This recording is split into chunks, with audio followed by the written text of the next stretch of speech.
मैं परमेश्वर का धन्यवाद करता हूँ। प्रभु ने एक बार फिर से अपने चरणों में हमें बिठाया ताकि हम परमेश्वर के वचनों को सीख पाएं।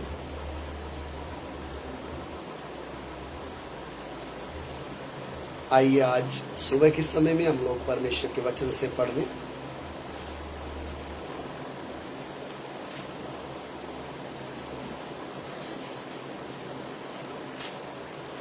पहला पत्रस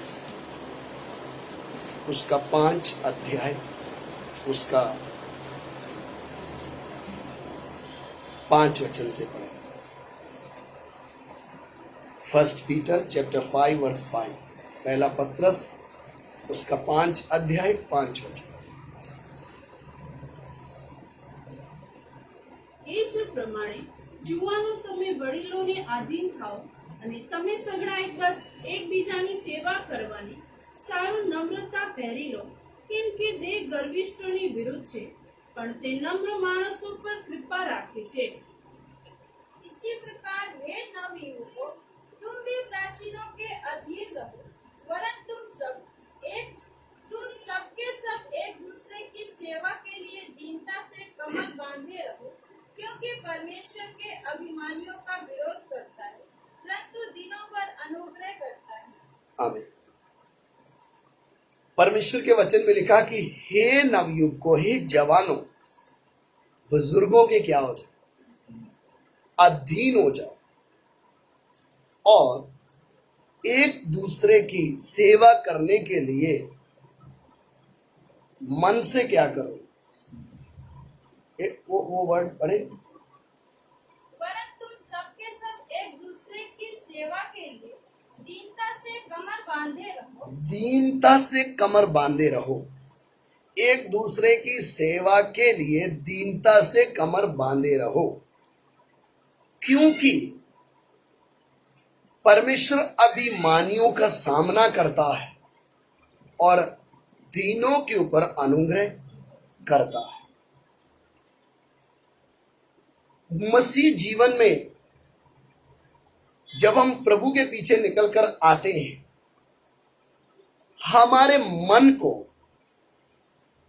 दीन करना बहुत जरूरी है। अधीन नहीं, दीन यानी नम्र करना बहुत क्या है, जरूरी है। अगर परमेश्वर के साथ हमने लंबा समय चलना है तो, अगर परमेश्वर की आवाज को हमने बार बार सुनना है तो एक व्यक्ति ऐसा होना चाहिए कि वो परमेश्वर के सामने दीन हो। अगर वो परमेश्वर के सामने दीन नहीं होगा तो परमेश्वर की आवाज सुनने का, परमेश्वर के अनुग्रह का उसको अनुभव कभी भी होगा नहीं। इसलिए जब हम परमेश्वर के वचनों को सुनते हैं तो हमें अच्छे से ये बात समझनी कि परमेश्वर हमसे चाहते क्या है। आज दुनिया परमेश्वर से बहुत कुछ चाहती है। हर एक मनुष्य परमेश्वर के पास कुछ ना कुछ पाने की इच्छा रखता है। जो उसके पास है उसका धन्यवाद करने की बजाय जो अभी तक मिला नहीं उसके बारे में सोचता है। जैसी परिस्थिति में उसने हमें रखा है, उस परिस्थिति में रहकर उसकी महिमा करना, उसकी स्तुति करने की बजाय हम एक अच्छा खुशहाल, एक ऐश्वर्य के जीवन की आशा रखते हैं कि प्रभु हमारे जीवन में ऐसे दिन लेकर आए। मेरे प्यारों, परमेश्वर के वचन को आप समझें। परमेश्वर कहता है कि वह दीनों के ऊपर क्या करता है, अनुग्रह करता है, परंतु अभिमानियों का क्या करता है, सामना करता है।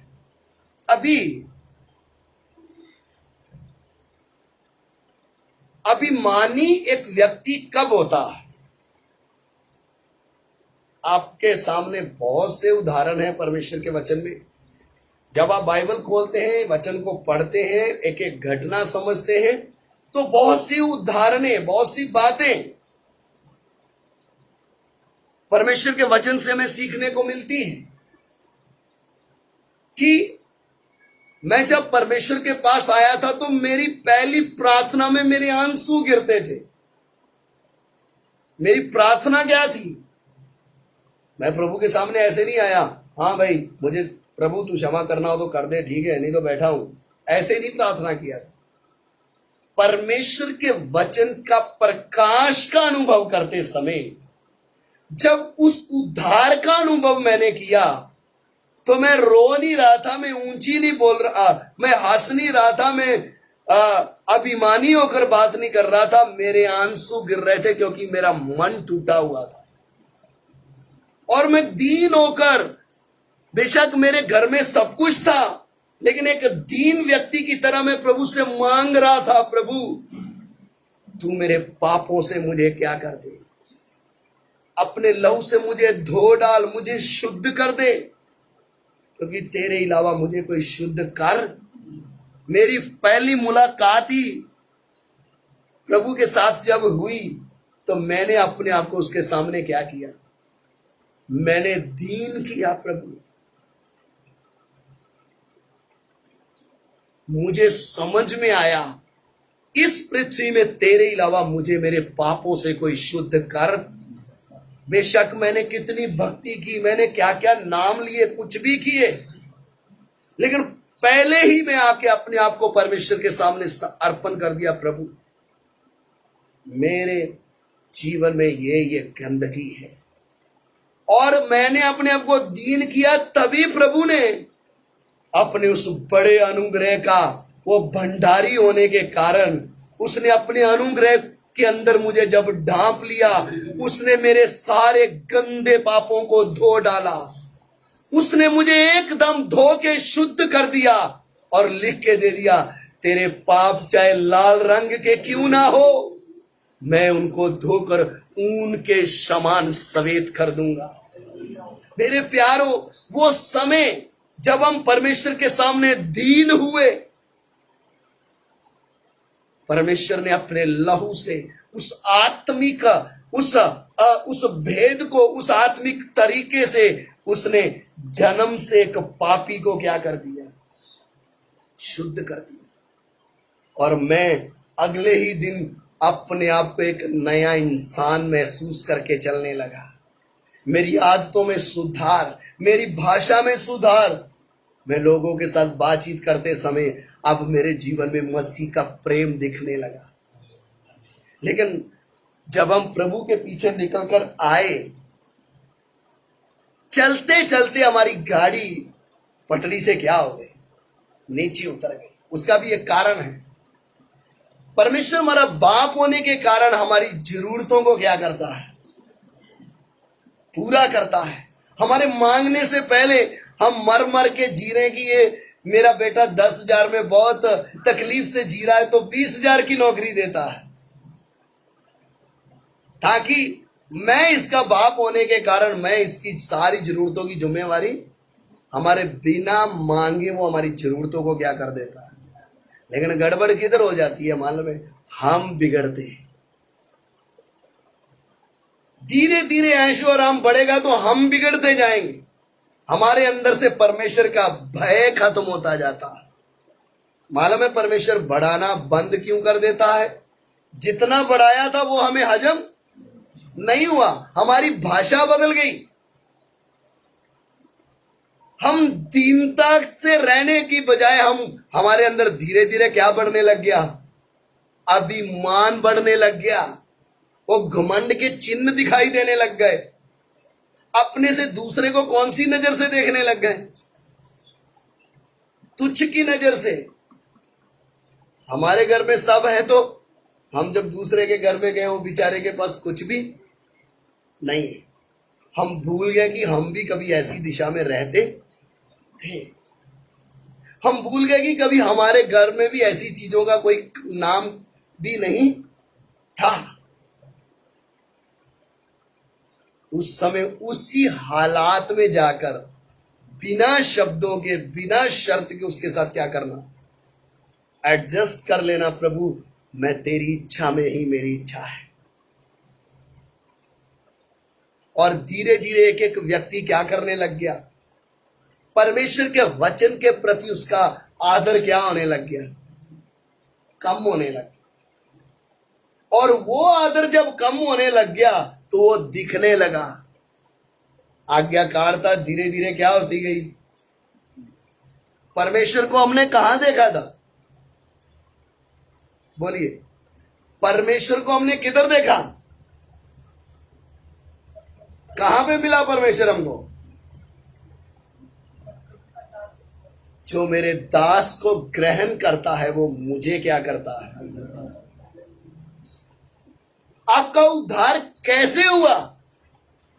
जब परमेश्वर ने अपने दास के मुंह को इस्तेमाल करके आपसे बात की, तब आपको ऐसे लगने लगा ये मेरे साथ मनुष्य नहीं, मैं परमेश्वर की आवाज सुन रहा हूं। लेकिन धीरे धीरे हमारे जीवन में, उसको बोलते हैं आत्मिक घमंड।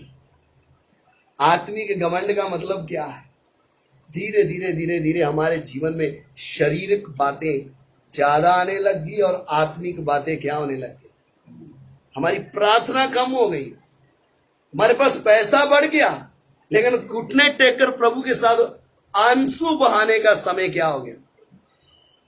काम बंद करके उपवास में बैठने का समय क्या हो गया, खत्म हो गया।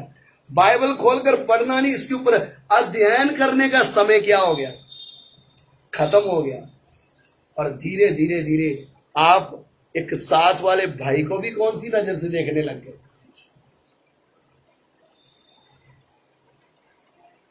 कि ये तो क्या मालूम, इसका ये मेरे जैसा थोड़ी है। और मेरे प्यार, परमेश्वर की नजरों में सबसे बड़ा पाप, बड़ा पाप बोलने का मतलब जिनको परमेश्वर ने क्षमा नहीं किया है। ध्यान से अब समझे, क्या मिला? दंड मिला।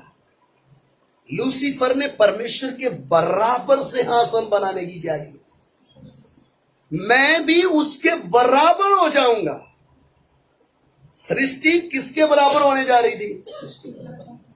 परमेश्वर ने ऊपर से पटका, किधर डाल दिया? अधोलोक में डाल दिया। खुद ही नहीं, अपने साथ कुछ लोगों को भी क्या कर लिया, इकट्ठा कर लिया। हम परमेश्वर के साथ नहीं, हम खुद क्या बनेंगे, परमेश्वर बनेंगे। एक व्यक्ति जब आत्मिक घमंड में पैर रखता है तो उसके अंदर सबसे पहले परमेश्वर का भय क्या होता है, वचन के प्रति आदर क्या होता है, खत्म होता है। समझ में आ रहा है?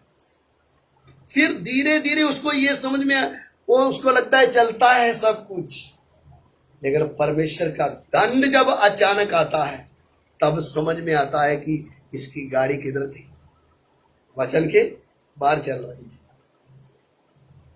परमेश्वर ने, जितनों ने भी परमेश्वर के सामने क्या किया, अपने घमंड को क्या किया, दिखाया। परमेश्वर ने उनको क्या नहीं किया, क्षमा। क्योंकि वचन हमने एक बार फिर से पढ़े, पहला पत्रस शब्द क्या लिखा है, घमंडियों का क्या करता है, क्योंकि परमेश्वर अभिमानियों का विरोध करता है, परंतु दीनों पर अनुग्रह करता है। क्या करता है? घमंडियों का सामना करता है और दीनों के ऊपर क्या करता है, अनुग्रह। परमेश्वर का अनुग्रह में चाहिए तो हमें उसके सामने क्या रहना है, दीन रहना है। हर बात में हमारे जीवन में क्या रहना, प्रभु मैं तेरे सामने कुछ भी। आज कितने लोग हैं जिनके जीवन में प्रार्थना करते समय उनका मन क्यों नहीं टूटता पता है? वो अपने दिनों को क्या हो गए, भूल गए। उनको ऐसे लगने लगा अब तो इस जेब में हाथ डालोगे तो भी पैसा, इधर हाथ डालोगे तो, तिजोरी खोलेंगे तो भी पैसे, पर्स खोलेंगे, अब क्या रोना है? रोने वाले दिन क्या हो गए, चले गए। समझ में आ रहा है? अब तो कौन से दिन है, अब सुख के दिन है। प्रभु ने हमें क्या दिया है? सुख दिया है। वचन कहता आजादी के लिए मसीह ने तुम्हें क्या किया है? आजाद। लेकिन तुम्हारी आजादी शारीरिक कामों के लिए। ऐसा ना हो कि आपको प्रार्थना ही याद ना रहे एक दिन में। ऐसा ना हो कि आपको वचन पढ़ने का मूड ही ना हो। क्या करें, मन जा नहीं हो रहा वचन का। चिंता मत करो, एक समय आएगा आप रोज क्या करोगे? सुबह भी करोगे, दूसरों को भी बोलोगे हमारे लिए क्या करो। प्रार्थना करना। अगर उसने चुना है, प्यार करता है तो थप्पड़ मारेगा, नहीं तो नाश के लिए तैयार कर दे। समझ में आ रहा है? वचन कहता मैं जिसको प्यार करता हूं उसी को क्या करता हूं, सबको नहीं। समझ में आया?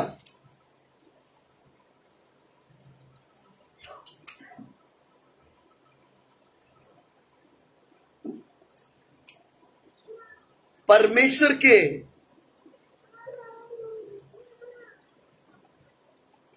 दास यशाया ने परमेश्वर को एक दर्शन में देखा। वो किधर बैठा है? सिंहासन में। लेकिन वचन शुरुआत करते समय लिखा है उजिया राजा जब मर गए। आपने ये वचन अच्छे से पढ़ा और सुना है, इसलिए हम धीरे धीरे आगे निकले। ये उजिया कौन था? राजा था, बलवंत हो गया, अमीर हो गया, ताकतवर हो गया। इसको शौक चढ़ गया अपनी मन मर्जी करने का। जब हम किसी की भी परवाह नहीं करते ना, तो समझ लेना तब हमारा अंत क्या है? लिखत है। परमेश्वर का डंडा पड़ने वाला है। ये उजिया को बहुत परमेश्वर ने बढ़ाया। वचन में लिखा जब ये बलवान हो गया तो इसका मन क्या हो गया? फूल गया। है ना, मिट्टी का बर्तन ना जल्दी क्या हो जाता है? उछल जाता है। फूल गया। और जब ऐसा फूल गया, मन फूला है तो किसी और बात में, लेकिन इसका मन जब फूल गया तो इसने सबसे पहले अनादर किसका करना शुरू किया पता है? परमेश्वर का और उसके याजकों का। यह मंदिर में घुसा, जबकि राजा की सेवा, राजा का काम राज्य करना है, याजकों की सेवा अलग है, लेवियों की सेवा अलग है। ये राजा धूप लेकर क्या कर रहा है? मैं यहां क्या करूंगा? परमेश्वर के सामने धूप जलाऊंगा। जो बलवान थे ना 80 याजक, उन्होंने बोला कि राजा ये तेरा काम, लेकिन वचन में लिखा वो याजकों का क्या करने लगा?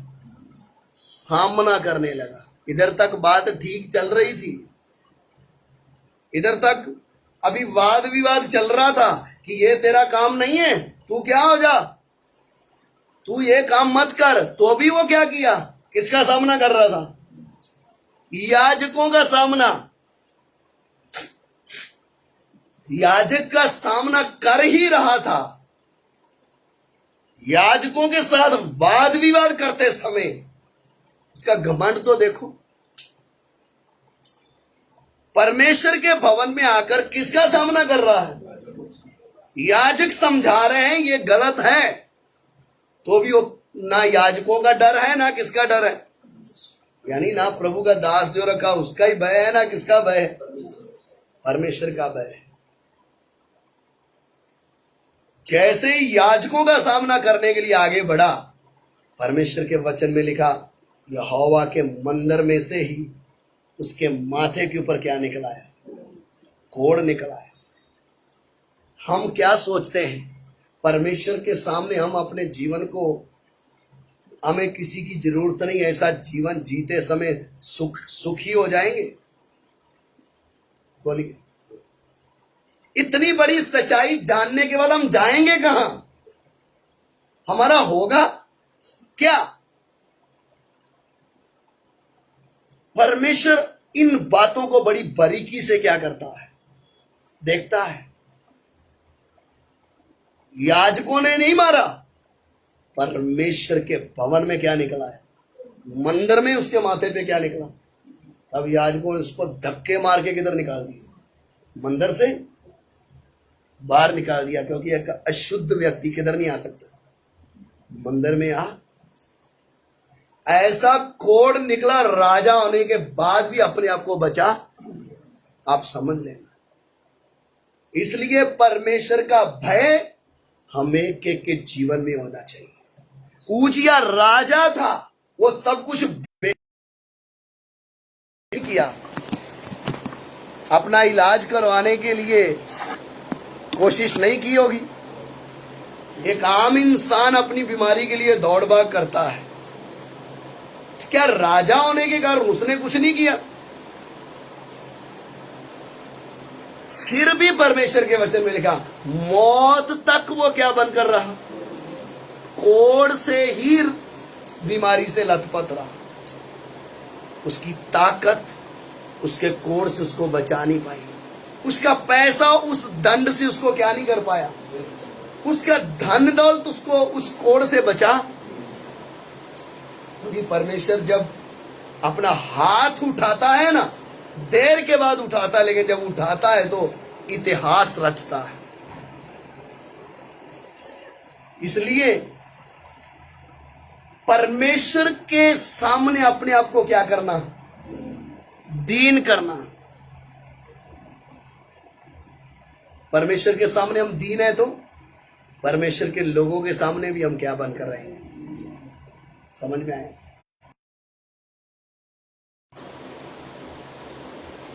परमेश्वर के सामने जब हम दीन बनकर चलते, उसका प्रमाण क्या होता है?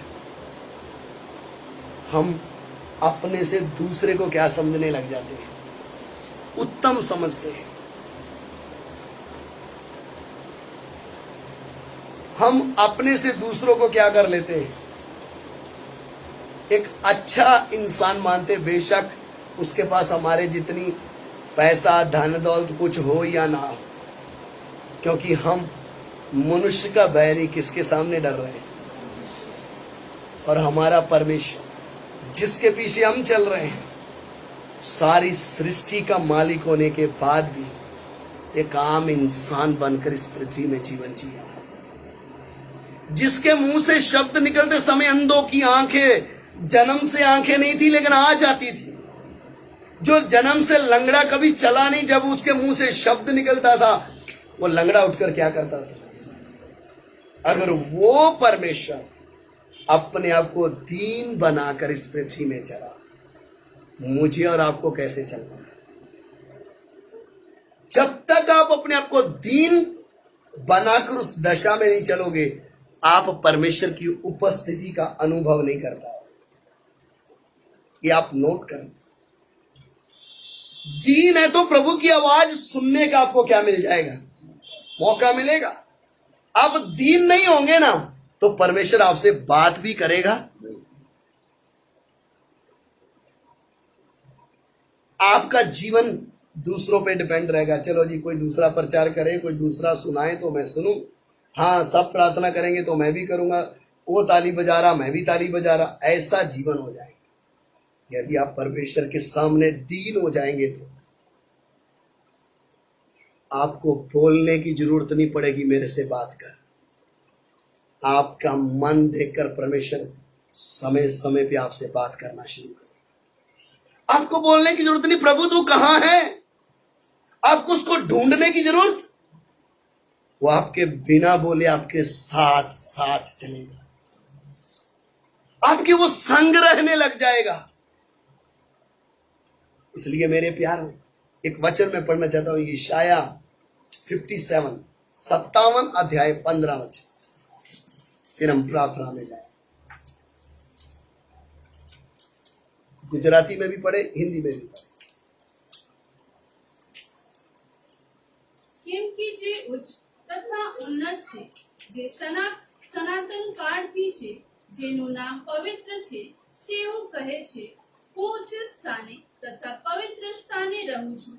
વળી જે અંતકરણથી પશ્ચાતાપ કરે છે તથા નમ્ર છે, તેની સાથે પણ હું વસું છું, જેથી હું નમ્રનો આત્મા અને પશ્ચાતાપ કરનારનું હૃદય ઉત્તેજિત કરું. क्योंकि जो महान और क्योंकि जो महान और उत्तम और सदैव स्थिर रहता है, ये यशाया क्या लिख रहा है प्रभु के बारे में? वो जो महान, उसकी महानता का वर्णन बहुत अच्छे से किया है। जब तक यशाया प्रभु को दर्शन में नहीं देखा तब तक बहुत भविष्यवाणियां करते समय सबको अच्छे अच्छे बोला, लेकिन जब देखा तब उसके बाद परमेश्वर के सामने बोलता, मैं अशुद्ध होठों वाला क्या हूं, मनुष्य, मैंने तेरा दर्शन कर लिया, मैं मर जाऊंगा। वो यशाया लिख रहा है, वो जो महान है। हमें समझ में आना चाहिए हमारा परमेश्वर क्या है, वो कितना महान है। उसकी महानता का वर्णन इस दुनिया में कोई कर, उसके बराबरी में कोई आ। इसलिए बोलता, वह जो महान और उत्तम है। उत्तम बोलने का मतलब उसके लेवल में, उसके स्थान में, उसकी श्रेष्ठता में और कोई आ नहीं सकता है। वह जो महान, उत्तम और सदैव स्थिर रहता है, ऊंचे पर विराजमान रहता है। हाँ, और जिसका नाम पवित्र है, जिसका नाम भी पवित्र है, वह यूं कहता है, मैं ऊंचे पर और पवित्र स्थान में निवास करता हूँ। मेरे वास करने का स्थान क्या है? मैं ऊंचे पर और पवित्र स्थान में क्या करता हूं? आंख खोल के, कान खोल कर सुनना है। परमेश्वर यशाया को क्या बोलता है? यशाया, मैं ऊंचे पर और पवित्र स्थान में क्या करता हूं? वास करता हूं। हाँ, और उसके संग भी रहता हूँ जो खेदित और नम्र है। और उसके संग भी रहता हूं जो खेदित और नम्र है। यानी सर्वशक्तिमान परमेश्वर ने आपके साथ अच्छे से बात करना है तो आप परमेश्वर के सामने नम्र होना चाहिए। ऊंचे पर रहता हूं, पवित्र स्थान में रहता हूं और उसके साथ भी रहता हूं जो खेदित मन का है, यानी टूटे हुए मन का है, जो नम्र मन का है। और जब हम इसका 66 का 2 पढ़ते हैं, बोलता, आकाश मेरा सिंहासन और पृथ्वी मेरे पांव रखने की क्या है? मैं उस व्यक्ति के साथ रहता हूं जो मेरे वचन को सुनकर थर थर आ जाता है। एक व्यक्ति टूटे हुए मन का बनना है तो परमेश्वर की आवाज उसको सुनना जरूरी है और यह सोचना जरूरी है, वह जो ऊंचे पर विराजमान है, जो सदैव स्थिर है, जो पवित्र स्थान में वास करता है, वो मुझे और आपको बोलता है, क्या तुम नहीं जानते कि तुम परमेश्वर का मंदिर हो? अगर वो पवित्र स्थान में वास करता है तो यदि मेरे अंदर वो आया है तो मुझे कितना पवित्र स्थान अपने मन में बना के रखना, मुझे कितना नम्र उसके सामने रहना है। आज कई लोग प्रार्थना करते, वचन पढ़ते, संगति में जाते, प्रचार भी करते हैं, लेकिन उनके जीवन में जब पर्सनली परमेश्वर उनसे बात नहीं करता, वो है उनके जीवन की सबसे बड़ी दुखित घटना। अरे जिसके साथ अनंत काल तक रहने जा रहे, वो आपसे बात क्यों नहीं कर रहा है? क्या किया है आपने कि वो आपकी सुन नहीं रहा है? क्या आपके जीवन में ऐसी बात है कि वो आपसे बात करना नहीं चाहता है? ऐसा नहीं है कि वो घमंडी है, हम नम्र नहीं हो रहे इसके चलते, हम तैयार नहीं कर रहे अपने मन को कि तू मेरे साथ वास कर। परमेश्वर ऊंचे पर रहने के बावजूद भी कहता है, मैं उस व्यक्ति के साथ भी रहूंगा जिसका खेदित मन है, नम्र हृदय वाले व्यक्ति के साथ भी रहूंगा। इसलिए भजन संहिता में लिख के रख दिया, यहोवा टूटे हुए मन वालों के समीप रहता है। कौन यहोवा? जिसने मूसा को बोला, मूसा मुझे देखकर कोई जिंदा नहीं रह सकता है, वो यहोवा लिख कर दे रहा है, मैं टूटे हुए मन वालों के समीप रहता हूं। इसलिए आज सुबह के समय में परमेश्वर का वचन, मैं घमंडियों का सामना करता हूं और दीनों के ऊपर अनुग्रह करता। हमें अनुग्रह चाहिए कि या वो हमारा सामना करे। आइए अपनी आंखें बंद करें। कितने देर से मैंने तेरी आवाज को नहीं सुना प्रभु।